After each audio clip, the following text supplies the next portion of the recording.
तो सृष्टि के प्रारंभ में नीलगिरी पर्वत पर एक तोता रहा करता था और कहा जाता है कि जब से सृष्टि आरंभ हुई है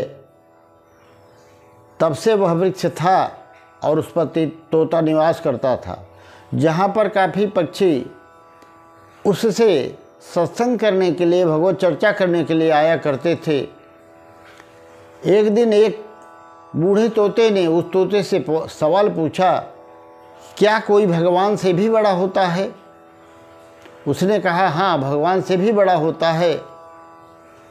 तब सबने ना कर दिया, सबने विश्वास नहीं किया कि आप इसको कैसे सिद्ध कर सकते हो कि भगवान से बड़ा कोई है। तब उस तोते ने कहा कि मैं एक कहानी के माध्यम से इसे समझाने का प्रयास करूंगा और आप लोग बड़े ध्यानपूर्वक सुने। सभी उसकी बात पर राजी हो गए। तब वह कहानी बताने लगा कि मित्रों, धर्मपुर नामक गांव में एक दंपति पति पत्नी रहा करते थे। दोनों भगवत भक्त थे और भगवान की पूजा किया करते थे, आराधना किया करते थे। पर उम्र की ढलान पर आते भी उन्हें एक संतान की प्राप्ति नहीं हुई थी, जिसका उन्हें बड़ा कष्ट था। एक बार की बात है, नारद जी देवलोक से भ्रमण करते हुए इच्छा किए कि पृथ्वी लोक पर भ्रमण कर आऊं। और नारद जी जब पृथ्वी लोक पर आए तो उन्हें दूर से ही आवाज़ सुनाई पड़ने लगी। भगवान की पूजा की। उन्होंने समझा ये भगवान का भक्त है और इसके पास चलता हूँ और देखता हूँ इसकी क्या समस्या है।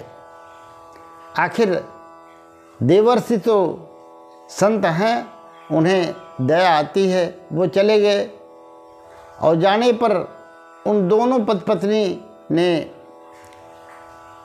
देवर्षि नारद का बड़ा स्वागत किया, सत्कार किया और उनके पूछने पर बताया कि देवर्षि, आपकी कृपा से, प्रभु की कृपा से सब कुछ तो ठीक है, पर सबसे बड़ा दुख ये है कि मुझे आज तक कोई संतान प्राप्ति नहीं हुई है।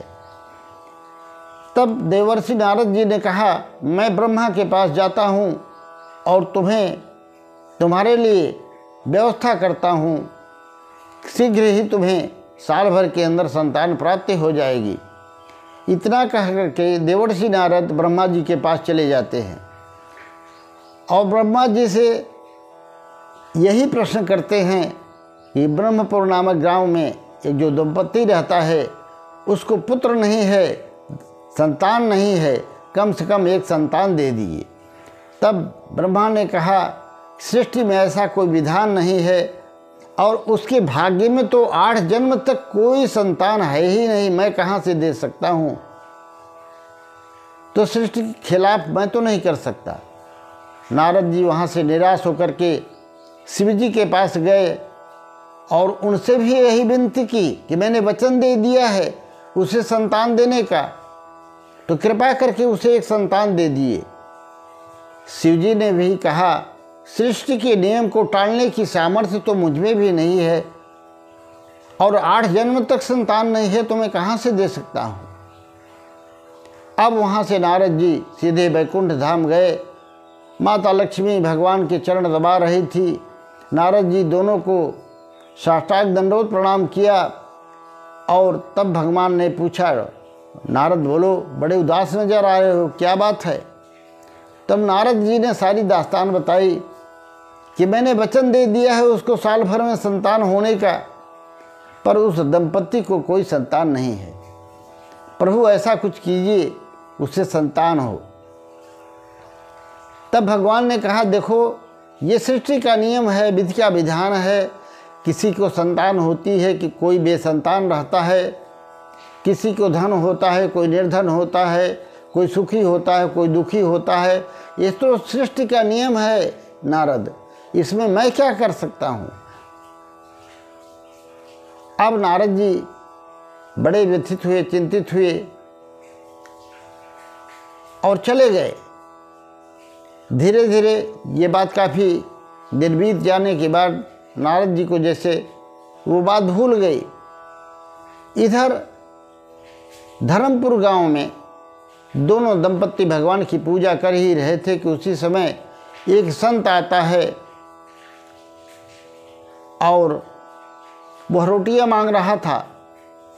बड़ा तेजस्वी संत था और उस दंपत्ति के द्वार पर जाकर भी रोटियां मांगा और सीधे बोल रहा था, एक दे एक पावे, एक दो दे दो पावे, तीन दे तीन पावे। दोनों दंपत्तियों ने प्रणाम करके कहा, महाराज आपके कथन का अर्थ समझ में नहीं आ रहा है। उसने कहा, सीधा सीधा तो है, एक रोटी दोगे तो एक संतान पाओगे, दो दोगे दो संतान पाओगे, जितनी रोटियां उतनी संतान। उसके पास 4 रोटियां बची शेष रखी थी, शुद्ध और साफ सुथरी थी। उसने अपनी पत्नी से कहा और वह ला करके प्रेम पूर्वक उस संत को प्रदान कर दिया। वह संत उन रोटियों को लेकर के अपने आश्रम पर गया, भगवान का भोग लगा करके प्रसाद पाया। धीरे धीरे समय बीतने लगा, साल भर के अंदर उसको एक संतान पैदा हुई। अब उस साधु के वचन से, संत के वचन से समय पाकर के उससे 4 संतानें हो गई। समय काफ़ी व्यतीत हो चुका था। नारद जी एक बार फिर भ्रमण पर निकले और उस दंपत्ति के घर के पास आए तो उन्हें याद आ गया कि चल के देखूं इसकी क्या हालत है। वो लोग बेचारे बड़े दुखी होंगे। नारद जी यहाँ देख रहे हैं आकर के तो बड़े बालक हो गए हैं, छोटे बालक भी हैं, सब आपस में हंस खेल रहे हैं। वो तो बड़े आश्चर्यचकित हो गए और उन्होंने तब उन दोनों पति पत्नी से पूछा कि आपको तो कोई संतान नहीं थी, ये कैसे हुआ? तो उन लोगों ने उस संत की सारी बात बताई। अब तो नारद जी को बड़ा क्रोध आया और भगवान विष्णु पर बड़े क्रोधित हुए। मन ही मन कि मैंने अनुरोध किया था तब उन्होंने एक पुत्र नहीं दिया, और वह कैसा संत है कि उसके बात पर 4-4 संतानें इसको हो गई। भगवान विष्णु के पास सीधे चले गए नारद जी और जाकर के कहने लगे, भगवान विष्णु अंतर्यामी तो है ही हैं। उन्होंने बीमार होने का बहाना बनाया और कराने लगे। नारद जी पहुँचे तो सारी बात उन्होंने क्रोध में कह डाली, पर भगवान ने कहा, नारद सुनो, ये बातें तो बाद में भी हो जाएंगी, अभी तुम मेरी दवा की व्यवस्था करो, नहीं तो मैं तो बहुत जल्दी दुनिया छोड़ने वाला हूँ। नारद जी ने कहा, तुम आप प्रभु आपके लिए कौन सी दवा चाहिए, क्या चाहिए? बोले, किसी भी जीव का हृदय अगर मैं मुझे ला करके दे दो तो मैं इस बीमारी से बच जाऊंगा, और वह तुम भी दे सकते हो। नारद जी ने यह बात ध्यान नहीं दिया और दुनिया भर में सबका हृदय मांगते फिर रहे थे भगवान के स्वास्थ्य की कामना के लिए, पर कोई दिया नहीं। अंत में नारद जी चलते चलते उसी संत के पास पहुँचे जिसने आशीर्वाद देकर के 4 बच्चे प्रदान किए थे उस निसंतान दंपत्ति को।